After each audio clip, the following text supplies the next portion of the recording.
मेरे प्यारे देशवासियों, नमस्कार। माझ्या प्रिय देशवासियांनो नमस्कार। आज मन की बात सुरू करताना मन अगदी भरून आलं आहे। भारत मातेनं 10 दिवसांपूर्वी आपल्या वीर सुपुत्रांना गमावलंय। या पराक्रमी वीरांनी 125 कोटी भारतीयांच्या रक्षणासाठी स्वतःचे प्राण दिले। देशवासीय शांतपणानं झोपू शकावेत यासाठी आमचे हे शूरवीर पुत्र रात्रंदिवस एक करून प्राणाची बाजी लावत होते। पुलवामा इथं झालेल्या दहशतवादी हल्ल्यामध्ये वीर सैनिकांच्या हौतात्म्यानंतर देशभरामधल्या लोकांच्या मनावर आघात झालाय। तसंच मनामध्ये संतापाची तीव्र भावना निर्माण झाली आहे। शहीद झालेले वीर जवान आणि त्यांच्या कुटुंबियांविषयी चोहो बाजूंनी सहवेदना व्यक्त केली जाते आहे। अशा प्रकारच्या दहशतवादी हिंसेच्या विरोधामध्ये तीव्र संतापाच्या भावना आपल्या सर्वांच्या आणि माझ्या मनामध्ये आहेत। याच भावना प्रत्येक देशवासियाच्या मनात आणि मानवतेवर विश्वास ठेवणाऱ्या संपूर्ण विश्वातल्या मानवतावादी समुदायांच्या मनामध्ये दडलेल्या आहेत। भारत मातेच्या रक्षणासाठी आपल्या प्राणांचे बलिदान देणाऱ्या देशाच्या सर्व वीर सुपुत्रांना मी वंदन करतो। दहशतवादाचं समूळ उच्चाटन करण्यासाठी या वीरांचं हौतात्म्य निरंतर प्रेरणा देत राहील।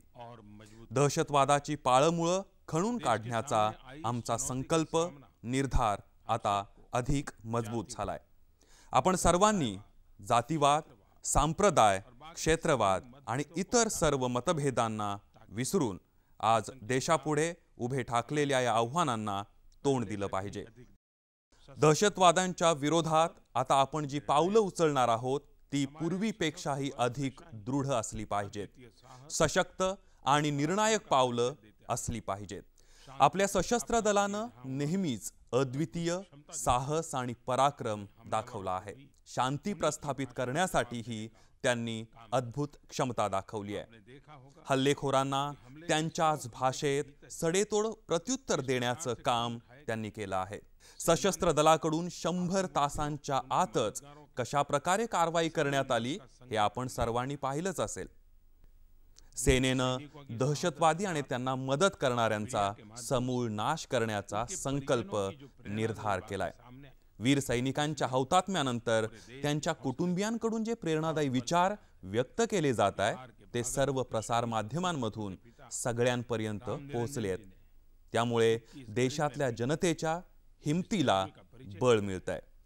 बिहारमधल्या भागलपूरचे शहीद रतन ठाकूर यांचे पिता राम निरंजन जी यांनी अशा दुःखद प्रसंगातही जी हिम्मत दाखवली ती आपल्या सर्वांना प्रेरणा देणारी आहे। शत्रूशी लढण्यासाठी आपला दुसरा मुलगाही आपण सैन्यात पाठवू आणि गरज पडली तर आपण स्वतः लढू असंही त्यांनी म्हटलंय। ओडिशातल्या जगतसिंगपूरचे शहीद प्रसन्ना साहू यांच्या पत्नी मीनाजी यांच्या अदम्य साहसाला संपूर्ण देश सलाम करतोय। त्यांनी आपल्या एकुलता एक मुलगा सुद्धा CRPF मध्ये भरती करण्याचा निर्णय घेतला होता। झारखंडमध्ये गुमला या गावी ज्यावेळी तिरंग्यामध्ये लपेटलेले शहीद विजय शोरेन यांचं शव पोहोचलं त्यावेळी त्यांच्या निष्पाप मुलानं आपणही लष्करात भरती होणार असल्याचं सांगितलं। या निरागस बालकानं दाखवलेली हिम्मत म्हणजे या भारतवर्षातल्या प्रत्येक लहान लहान बालकाचीच भावना आहे।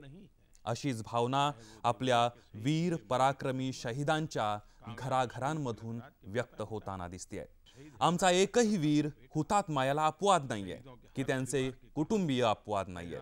मग ते देवरियाचे हुतात्मा विजय मौर्य यांचे कुटुंबीय असो अथवा कांगडाचे शहीद तिलकराज यांचे माता पिता असो किंवा कोटाचे शहीद हेमराज यांचा 6 वर्षांचा मुलगा असो। हुतात्मा जवानांच्या प्रत्येक परिवाराची कथा प्रेरणा देणारी आहे। या कुटुंबियांनी मोठं धैर्य दाखवून ही देशप्रेमाची भावना व्यक्त केली आहे ती आजच्या युवा पिढीनं समजून जाणून घ्यावी असं माझं आवाहन आहे। देशभक्ती कशी असते, त्याग तपस्या म्हणजे काय हे जाणून घेण्यासाठी आपल्या इतिहासातल्या जुन्या नोंदी खंगाळण्याची तपासण्याची आवश्यकता नाही। आपल्या डोळ्यांसमोर ही चालती बोलती उदाहरणं आहेत। भारताच्या उज्ज्वल भविष्यासाठी हीच उदाहरणं प्रेरणास्त्रोत आहेत. इसके बारे में माझ्या प्रिय देशबांधवांनो, गेली अनेक वर्ष राष्ट्रीय सैनिक स्मारकाची आपण वाट पाहत होतो. आता ही वाट पाहणं लवकरच संपणार आहे. स्वातंत्र्यानंतर इतक्या प्रदीर्घ कालखंडामध्ये हे काम होऊ शकलं नाही. त्यामुळे देशवासियांच्या मनामध्ये जिज्ञासा, उत्सुकता असणं स्वाभाविक आहे. नरेंद्र मोदी ॲपवर कर्नाटकातल्या उडुपीचे रहिवासी श्रीयुत ओंकार शेट्टी यांनी नॅशनल वॉर मेमोरियल म्हणजेच राष्ट्रीय युद्ध स्मारकाचं काम पूर्ण होऊन ते तयार करण्यात आल्याबद्दल आनंद व्यक्त केलाय. भारतामध्ये एकही राष्ट्रीय युद्ध स्मारक नाही, सैनिक स्मारक नाही याचं मला आश्चर्य वाटत होतं आणि मनाला यातनाही होत होत्या. राष्ट्राच्या रक्षणासाठी आपल्या प्राणाचे बलिदान देणाऱ्या वीर जवानांच्या महान शौर्याची गाथा जतन करून ठेवणारं स्थान म्हणजे हे स्मारक असतं. देशामध्ये असे प्रेरणादायी स्मारक असावं असा विचार करून ते बनवण्याचा मी निश्चय केला. राष्ट्रीय सैनिक स्मारक उभारण्याचा निर्णय आम्ही घेतला आणि प्रत्यक्ष कामाला प्रारंभही करण्यात आला. विशेष म्हणजे हे स्मारक अतिशय कमी वेळेमध्ये तयारही झालंय याचा मला आनंद आहे. उद्या म्हणजेच 25 फेब्रुवारीला हे राष्ट्रीय सैनिक स्मारक कोट्यवधी देशवासी आमच्या लष्कराकडे सुपूर्द करणार आहेत. आपल्यावर असलेलं ऋण चुकतं करण्याचा हा अगदी अल्पसा प्रयत्न देश करणार आहे. दिल्लीचं हृदयस्थान ज्या जागेला म्हटलं जातं त्या इंडिया गेट आणि अमर जवान ज्योत भागाजवळ हे नवीन स्मारक बनवण्यात आलंय. या राष्ट्रीय सैनिक स्मारकाला भेट देणं म्हणजे एखाद्या तीर्थस्थानी भेट देण्या इतकं पवित्र कार्य देशवासियांच्या दृष्टीने असणार आहे असा मला विश्वास आहे. स्वातंत्र्य मिळाल्यानंतर सर्वोच्च बलिदान देणाऱ्या सैनिकांबद्दल देशाच्या कृतज्ञतेचं प्रतीक म्हणजे हे राष्ट्रीय स्मारक असणार आहे. या स्मारकाची रचना आमच्या सैनिकांच्या अदम्य साहसाचं प्रदर्शन करणारी आहे. या राष्ट्रीय सैनिक स्मारकाची संकल्पना 4 केंद्रित चक्रांवर आधारित आहे. यामध्ये एका सैनिकाच्या जन्मापासून ते हौतात्म्यापर्यंतचं चित्रण आहे. अमर चक्राची ज्योत शहीद सैनिकांच्या अमरतेचं प्रतीक आहे. दुसरं चक्र वीरतेचं आहे. यामध्ये सैनिकांनी दाखवलेलं साहस, शौर्य यांचं प्रदर्शन आहे. या भागामध्ये एका दीर्घमध्ये भिंतीवर सैनिकांच्या शौर्याची गाथा कोरण्यात आल्या. यामध्ये देशासाठी सर्वोच्च बलिदान देणाऱ्या सैनिकांची नावं सुवर्णाक्षरांमध्ये लिहिण्यात आली आहेत.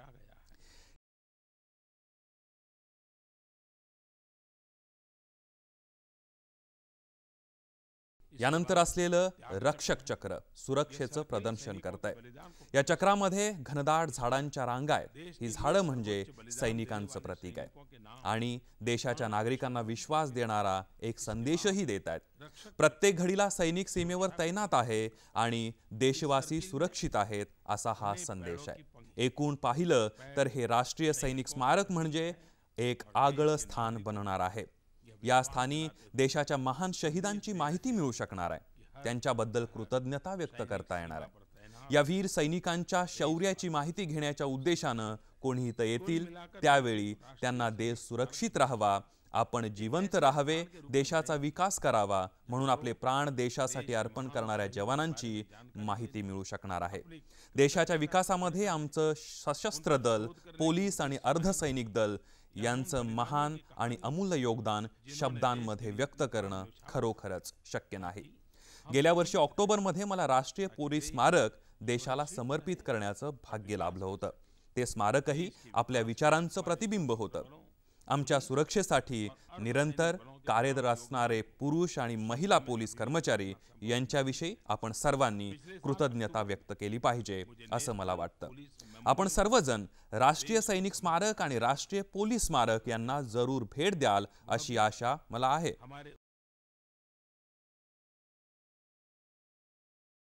आपण यापैकी कुठेही जा, मात्र ज्यावेळी जाणार त्यावेळी समाज माध्यमांद्वारे आपली छायाचित्र जरूर शेअर करा. त्यामुळे इतर लोकांनाही या पवित्र स्थानाला आपणही भेट दिली पाहिजे असं मनातून वाटायला लागेल. त्यामुळे अनेक लोकांच्या मनात ही स्मारकं बघण्याची उत्सुकता निर्माण होईल.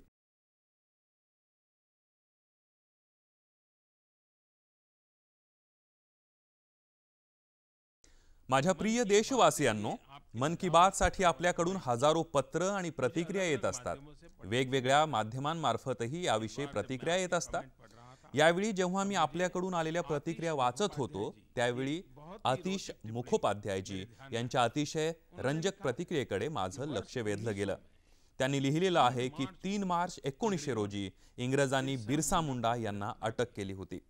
त्यावेळी त्यांचं वय केवळ 25 वर्ष होतं आणि योगायोगाची गोष्ट म्हणजे दिनांक 3 मार्च रोजीच जमशेदजी टाटा यांची जयंतीही होती. मुखोपाध्यायजी यांनी पुढे लिहिलं आहे की या दोन्ही व्यक्तिमत्व संपूर्णपणे भिन्न आहेत. दोघेही अगदी वेगवेगळ्या कौटुंबिक पार्श्वभूमीतून आलेले आहेत. मात्र या दोघांनीही झारखंडची परंपरा, तिथला वारसा आणि इतिहास समृद्ध केलाय. मन की बात मध्ये बिरसा मुंडा आणि जमशेदजी टाटा यांना श्रद्धांजली वाहणं म्हणजे एक प्रकारे झारखंडच्या गौरवशाली इतिहासाला आणि परंपरेला वंदन करण्यासारखं आहे. आतिशजी, मी आपल्या मताशी अगदी सहमत आहे. या दोन महान विभूतींनी झारखंडचंच नाही तर संपूर्ण देशाचं नाव उज्ज्वल केलंय.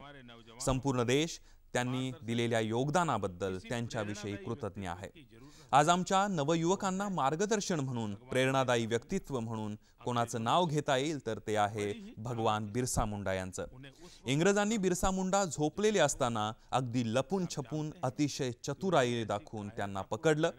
मुंडा यांना पकडण्यासाठी असा पळपुटेपणाचा मार्ग इंग्रजांना का स्वीकारावा लागला हे माहीत आहे का? कारण इतकं मोठं साम्राज्य निर्माण करणारे इंग्रज मुंडा यांना घाबरत होते.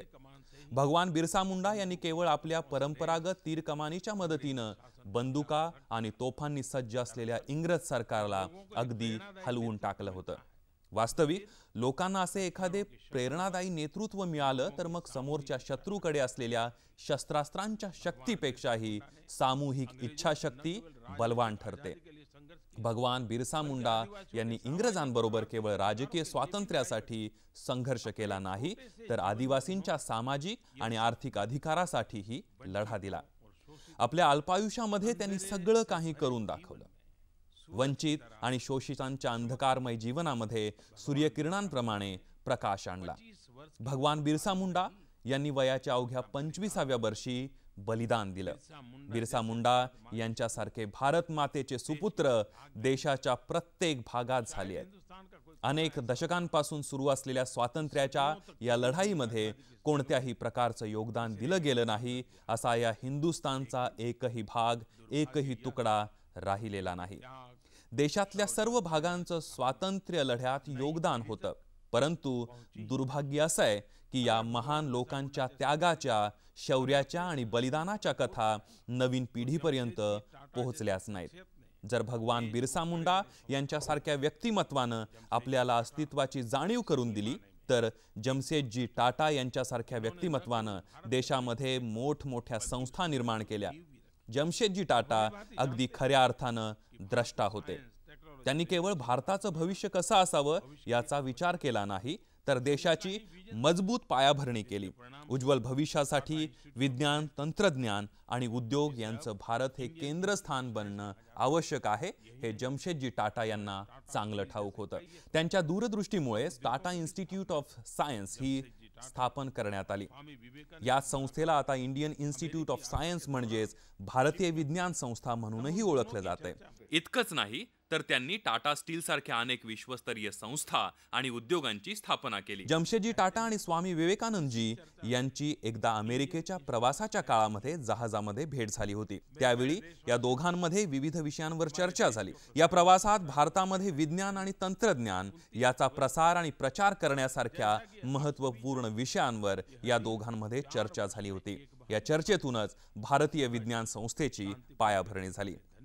माझ्या प्रिय देशवासियांनो, आपल्या देशाचे माजी पंतप्रधान मोरारजीभाई देसाई यांचा जन्म 29 फेब्रुवारी रोजी झाला होता. आपल्या सर्वांना माहीतच आहे ही तारीख 4 वर्षांनी एकदाच येते. साधे शांत व्यक्तिमत्वाचे धनी असणारे मोरारजीभाई देशातले सर्वात शिस्तबद्ध नेत्यांपैकी एक होते. स्वतंत्र भारतामध्ये संसदेमध्ये सर्वात अधिक वेळा अंदाजपत्रक मांडण्याचा विक्रमही मोरारजीभाई देसाई यांच्या नावावर आहे. ज्यावेळी देशाची लोकशाही संकटामध्ये आली होती त्या कठीण काळामध्ये मोरारजी देसाईंनी भारताचे कुशल नेतृत्व केलं, त्यामुळे आपल्या येणाऱ्या पिढ्याही त्यांच्या आभारी असतील. मोरारजीभाई देसाई यांनी लोकशाहीच्या रक्षणासाठी आणीबाणीच्या विरोधात सुरू केलेल्या आंदोलनामध्ये स्वतःला झोकून दिलं होतं. त्यांना वृद्धापकाळामध्ये खूप मोठी किंमत मोजावी लागली होती. त्या काळातल्या सरकारने त्यांना अटक करून तुरुंगामध्ये टाकलं होतं. 1977 मध्ये ज्यावेळी जनता पार्टीनं निवडणुका जिंकल्या, त्यावेळी ते देशाचे पंतप्रधान बनले. त्यांच्या कार्यकाळामध्ये 44वी घटना दुरुस्ती करण्यात आली.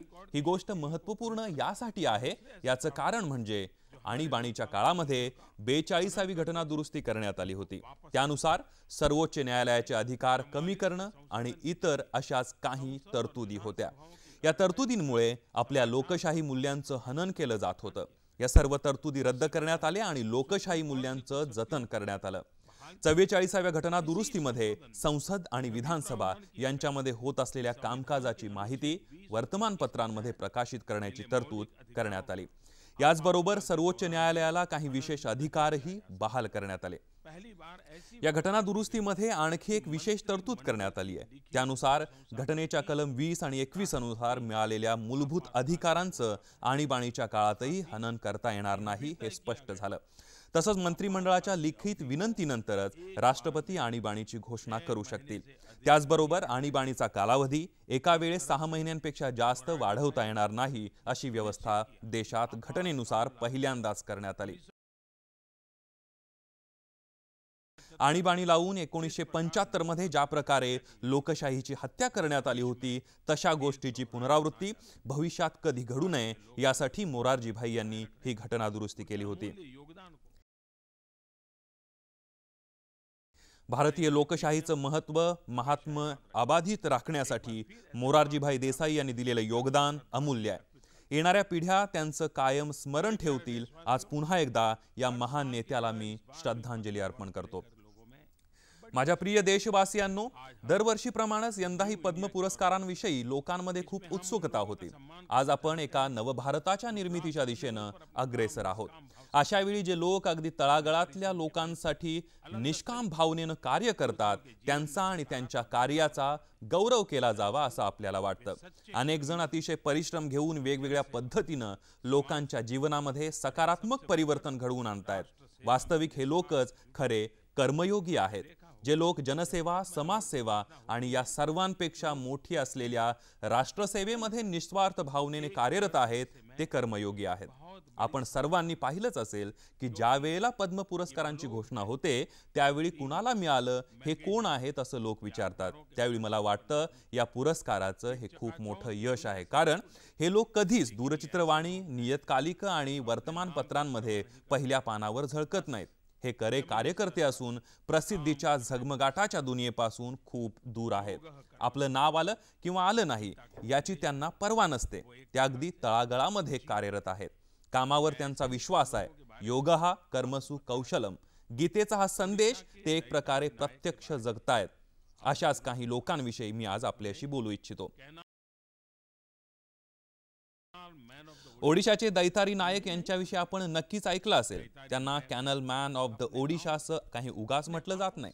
दैतारी नायक यांनी आपल्या गावांमध्ये आपल्या हातांनी डोंगर फोडून कालव्यासाठी 3 किलोमीटरचा रस्ता तयार केलाय. आपल्या अथक परिश्रमानं कृषी सिंचन आणि पेयजलाची समस्या कायमची संपुष्टात आणली आहे. गुजरातचे अब्दुल गफूर खत्री यांचं कार्य जाणून घ्या. त्यांनी कच्छ मधल्या पारंपरिक रोगन चित्रकलेला पुनर्जीवित करण्याचं अद्भुत कार्य केलंय. खत्री ही दुर्लभ चित्रकारिता नवीन पिढीपर्यंत पोहोचवण्याचं कार्य करतायत. अब्दुल गफूर यांनी बनवलेली ट्री ऑफ लाईफ ही कलाकृती मी अमेरिकेचे माजी राष्ट्राध्यक्ष बराक ओबामा यांना भेट म्हणून दिली होती. पद्म पुरस्कारांच्या मानकऱ्यांमध्ये मराठवाड्याचे शब्बीर सय्यद गोमातेचे सेवक म्हणून ओळखले जातात. त्यांनी ज्या प्रकारे आपलं संपूर्ण जीवन गोमातेच्या सेवेसाठी अर्पण केलंय, ते पाहून त्यांच्या कामाचं वेगळेपण दिसून येतं.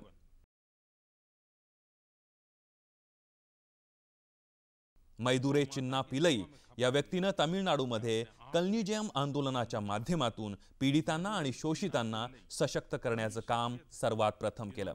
त्याचबरोबर समुदायाच्या माध्यमातून लघु वित्तीय व्यवस्थेला प्रारंभ केला. अमेरिकेच्या ताओ पारचोन लिंच यांच्याविषयी आपण ऐकलंच असेल तर नक्कीच सुखद आश्चर्य वाटेल. लिंच आज योगाची चालती बोलती संस्था बनलेत. वयाचं शतक गाठलेले असतानाही त्या दुनियेतल्या अनेक लोकांना ते योगाचं प्रशिक्षण देत आहेत. आतापर्यंत 1,500 लोकांना योगशिक्षक बनवलंय.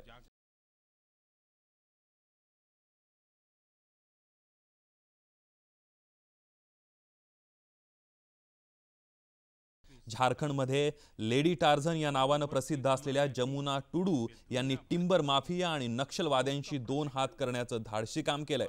इतकंच नाही तर 50 हेक्टर क्षेत्रातलं जंगल उजाड होण्यापासून त्यांनी वाचवलंय.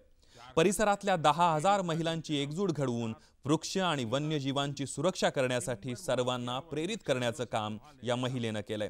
जमुनाबाई यांच्या परिश्रमामुळेच आता त्या भागातले गाववाले आपल्या घरातल्या प्रत्येक मुलाच्या जन्मानंतर 18 रोपं लावतात आणि घरामध्ये मुलीचा विवाह असेल तर नवीन 10 रोपं लावली जातात. गुजरातमधल्या मुक्ताबेन पंकजकुमार दगली यांची कथा तर आपल्या सर्वांना खूप प्रेरणा देणारी आहे. मुक्ताबेन स्वतः दिव्यांग आहेत, तरीही त्यांनी दिव्यांग महिलांच्या उत्थानासाठी केलेलं कार्य पाहिलं की सर्वजण अचंबित होतात. त्यांच्यासारखं उदाहरण मिळणं कठीण आहे. चक्षु महिला सेवा कुंज नावाची संस्था मुक्ताबेन यांनी स्थापन केली आणि त्या माध्यमातून नेत्रहीन मुलांना स्वावलंबी बनवण्याचं पवित्र कार्य त्या करतायत. बिहारमधल्या मुझफ्फरपूरच्या किसान चाची म्हणजेच राजकुमारी देवी यांचं कार्यही असंच प्रेरणादायी आहे. महिला सशक्तीकरण आणि शेती कशा पद्धतीने लाभदायक ठरू शकेल या दिशेनं त्यांनी काम केलं आहे. किसान चाचीने आपल्या भागातल्या 300 महिलांना स्वयंसहायता गटाशी जोडून आर्थिकदृष्ट्या स्वावलंबी बनवण्यासाठी प्रेरित केलंय. त्यांनी गावातल्या महिलांना शेतीच्या बरोबरच रोजगाराच्या सुद्धा इतर साधनांचं प्रशिक्षण दिलंय.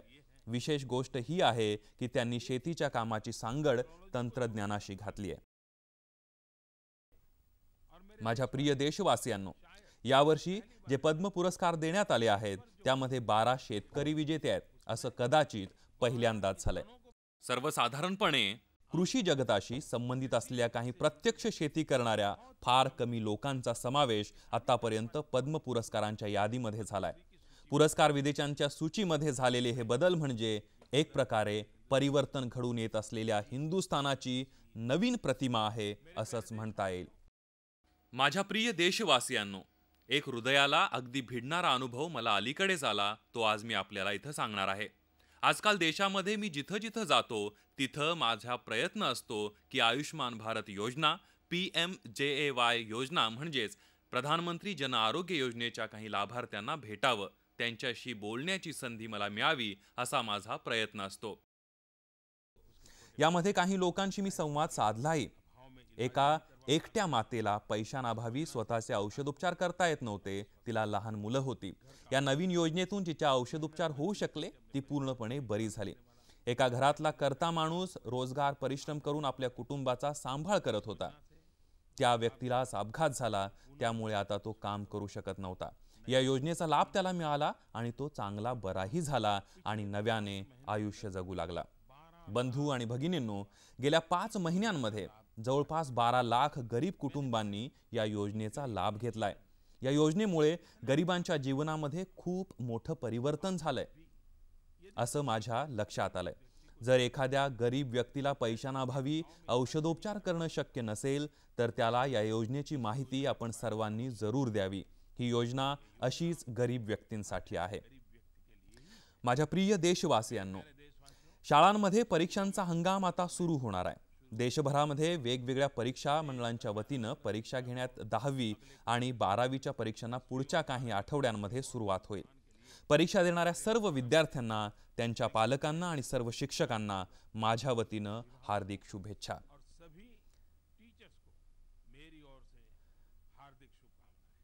काही दिवसांपूर्वी दिल्लीमध्ये परीक्षा पे चर्चा या अशा एका खूप मोठ्या कार्यक्रमाचं आयोजन केलं होतं. टाउन हॉल कार्यक्रमाप्रमाणे त्याचं स्वरूप ठेवलं होतं. या टाउन हॉल कार्यक्रमामध्ये तंत्रज्ञानाच्या माध्यमातून देश विदेशातले कोट्यवधी विद्यार्थी, त्यांचे पालक तसंच अनेक शिक्षक त्यांच्याबरोबर संवाद साधण्याची मला संधी मिळाली. परीक्षा पे चर्चा या कार्यक्रमाचं विशेष म्हणजे परीक्षेशी संबंधित असलेल्या विविध विषयांवर यावेळी अगदी मनमोकळा संवाद साधता आला. यामुळे विद्यार्थ्यांना निश्चित लाभदायक ठरतील असे पैलू यावेळी चर्चेमध्ये आले. सर्व विद्यार्थी, त्यांचे शिक्षक, माता पिता YouTubeवर या कार्यक्रमाचं संपूर्ण रेकॉर्डिंग पाहू शकतात. आगामी परीक्षेसाठी माझ्या सर्व परीक्षा योद्ध्यांना खूप खूप शुभेच्छा। माझ्या प्रिय देशवासियांनो, भारताविषयी चर्चा सुरू आहे आणि उत्सवांविषयी बोलणं होत नाही असं होऊ शकत नाही। प्रत्येक दिवसाचं काही ना काही महत्त्व आपल्याकडे आहेच। काही विशेष नाही किंवा सण नाही असा दिवस आपल्या देशात कदाचित मिळणं अवघड जाईल। यामागचं कारण म्हणजे आपल्याला लाभलेली हजारो वर्षांची जुनी संस्कृती परंपरा आहे। आता काही दिवसातच महाशिवरात्र येणार आहे। यंदाच्या वर्षी तर महाशिवरात्र सोमवारी येते। शिवाचा वारी म्हणजे सोमवारी येणाऱ्या महाशिवरात्रीचं विशेष महत्त्व आपल्याकडे सांगितलं जातं। महाशिवरात्रीच्या या पवित्र पर्वानिमित्त आपणा सर्वांना माझ्या खूप खूप शुभेच्छा। माझ्या प्रिय देशवासियांनो, काही दिवसांपूर्वी मी काशी बनारसला गेलो होतो। काशीच्या या भेटीमध्ये दिव्यांग बंधू भगिनींबरोबर काही वेळ घालवण्याची संधी मला मिळाली। त्यांच्याशी वेगवेगळ्या विषयांवर चर्चा केली। त्यांचा आत्मविश्वास खरोखरच प्रभावित करणारा होता, प्रेरणा देणारा होता। याच कार्यक्रमामध्ये त्यांच्यापैकी एका प्रज्ञाचक्षू नवयुवकाशी मी बोलत होतो। यावेळी त्यानं मला सांगितलं की मी कलाकार आहे, मनोरंजनाच्या कार्यक्रमामध्ये मिमिक्री म्हणजेच नकला करतो। त्याला मी सहजच विचारलं, तू कुणाच्या नकला करतोस? यावर त्यानं मला उत्तर दिलं, मी पंतप्रधानांची अगदी तशीच नक्कल करतो। मी म्हणालो, मग जरा करून दाखव बरं। आणि काय नवल, माझ्यासाठी त्याची नक्कल ऐकणं एक सुखद आश्चर्य होतं। त्या दिव्यांग युवकानं मी मन की बात मध्ये ज्या प्रकारे बोलतो अगदी त्याच पद्धतीनं नक्कल करून बोलून दाखवलं। मला खूप छान वाटलं। याचा अर्थ लोक मन की बात केवळ ऐकतात आणि सोडून देतात असं नाही, तर या कार्यक्रमाचे अनेकदा कोणत्या ना कोणत्या कारणाने स्मरणही करतात। त्या दिव्यांग नवयुवकाला जी शक्ती मिळाली आहे ती पाहून मी खरोखरच प्रभावित झालोय। माझ्या प्रिय देशवासियांनो, मन की बात या कार्यक्रमाच्या माध्यमातून आपल्या सर्वांशी जोडले जाणं हा माझ्यासाठी एक आगळावेगळा अनुभव आहे। रेडिओच्या माध्यमातून मी एक प्रकारे कोट्यवधी कुटुंबांबरोबर दर महिन्याला संवाद साधतो। अनेक वेळा तर आपल्या सर्वांशी बोलताना, आपण पाठवलेली पत्र वाचताना किंवा आपण दूरध्वनीवरून व्यक्त केलेले विचार ऐकताना मला असं वाटतं की आपण सर्वांना मला आपल्या कुटुंबाचा एक सदस्य मानलं आहे। ही गोष्ट माझ्यासाठी अतिशय सुखद अनुभूती देणारी आहे। मित्रांनो, निवडणुका म्हणजे लोकशाहीचा एक सर्वात मोठा उत्सव असतो। आगामी 2 महिन्यांमध्ये आपण सर्वजण निवडणुकीच्या धामधुमीमध्ये व्यस्त असणार आहोत। मी स्वतःही या निवडणुकीमध्ये एक उमेदवार असणार आहे। सुदृढ लोकशाही परंपरेचा आदर करून यानंतरची मन की बात मे महिन्याच्या शेवटच्या रविवारी होईल। याचाच अर्थ मार्च महिना, एप्रिल महिना आणि पूर्ण मे महिना असे 3 महिने जाणार आहेत। या काळातल्या आपल्या सर्व भावनांविषयी निवडणुकीच्या नंतर एका नवीन विश्वासानं, त्याचबरोबर आपल्या सर्वांच्या आशीर्वादाच्या ताकदीच्या जोरावर पुन्हा एकदा मन की बातच्या माध्यमातून आपल्याशी संवाद साधण्याचा कार्यक्रम आरंभ करणार आहे आणि अनेक वर्ष आपल्याशी मन की बात करीत राहणार आहे। पुन्हा एकदा आपल्या सर्वांना अगदी मनापासून खूप खूप धन्यवाद देतो।